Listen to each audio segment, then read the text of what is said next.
Opisyal nang inilunsad ng Armed Forces of the Philippines ang pinakabagong offshore patrol vessel nito na BRP Raha Sulaiman o PS-20 sa Ulsan, South Korea nitong Miyerkules, isang araw bago ang pagdiriwang ng ika-127th Independence Day ng Pilipinas.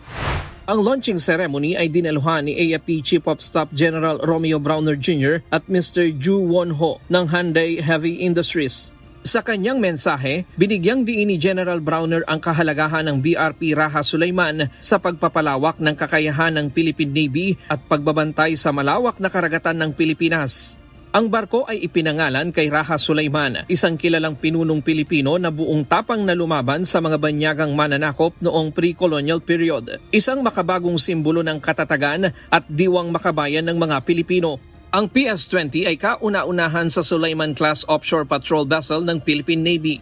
2022 lumagda sa kasunduan ng Department of National Defense sa kontrata sa Hyundai Heavy Industry sa 6 na unit ng OPD na nagkakahalaga ng 30 billion pesos. Inaasahang sa susunod na taon ay sisimulan na ang delivery ng 6 na barko hanggang taong 2028. Samantala, nagsagawa ng Maritime Air Patrol o MARPAT mission ang Aviation Regiment ng Philippine Army sa karagatan ng Pilipinas nitong Miyerkules bilang bahagi ng Maritime Domain Awareness ng Philippine Army. Ayon kay Army Chief Lieutenant General Roy Galido, patuloy ang cross-training ng mga sangay ng AFP at mahalagang magtulungan ang Philippine Army, Navy at Air Force para sa mas matibay na depensa laban sa panlabas na banta. This cross-training builds good working relationship and the very strong foundation for interoperability, especially when this training involves young officers who will soon grow up in the profession of arms, and it will be easier for them to communicate and work together in a joint force environment.